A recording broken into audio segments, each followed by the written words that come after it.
Дългоочакваното продължение на Сексът и градът вече се завъртя и у нас.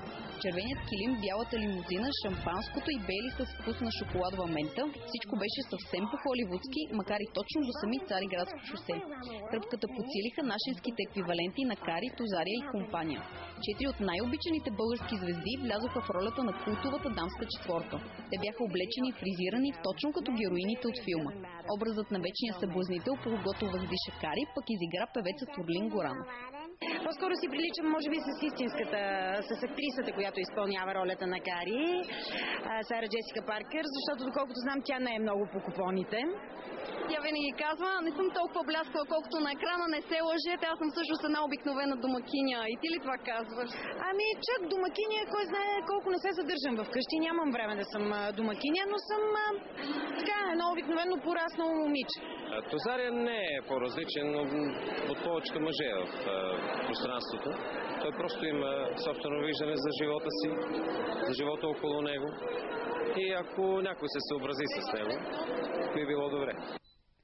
Въпреки че не е червенокоса и не е адвокат, шестата по хубост в света Жени Калканджиева също има доста сходства с най-добрата приятелка на Кари Миранда.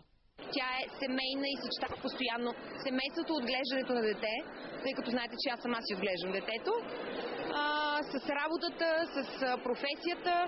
Тя е добър слушател, тя е точно като мен човек, който умее да дава правилни съвети в точното време на точното място. Не съм от хората, които обичат да се мешат във връзките на моите приятелки и не си изказвам мнението на празно, казвам го само когато някой ме попита.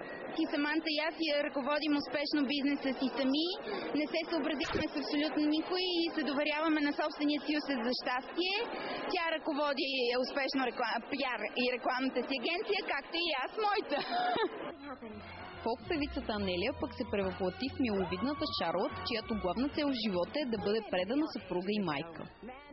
Вярвам наистина в искрената любов и може би по това някакси в никакъв случай не бих казала, че съм прекалено консервативна и прекалено добричка.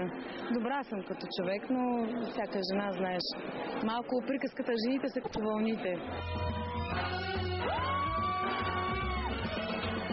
A deal ages ago. Man, baby, doesn't matter. We're soulmates.